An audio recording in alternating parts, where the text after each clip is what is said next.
திருவிடைக்களி திருமுருகன் ஆலயம் நாகப்பட்டினம் மாவட்டத்தில் தரங்கம்பாடி வட்டத்தில் திருக்கடையூர் அருகில் அமைந்துள்ள திருவிடைக்களி முருகன் கோவில்.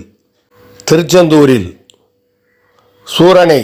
சூரபத்மனை வதம் செய்த முருகப்பெருமான் அந்த பாவம் நீங்க தன் தந்தை சிவபெருமானை திருவிடைக்களியில் வைத்து பூஜை செய்து பாவத்தை போக்கிக் கொண்டதாக புராணங்கள் சொல்கின்றன. அப்படிப்பட்ட அற்புதமான திருத்தலமான திருவிடைக்களியை ஒருமுறை தரிசனம் செய்து வாருங்கள் அன்பர்களே. அது மட்டுமின்றி திருப்பல்லாண்டு பாடப்பட்ட தலம், அதை பாடிய சேந்தனார் முக்தி பெற்ற தலம் என பல சிறப்புகள் உள்ள திருவிடைக்களி முருகனை தரிசனம் செய்து வாழ்விலே வளமும் நலமும் பெற்று வாழ்வாங்க வாழ்வோமாக.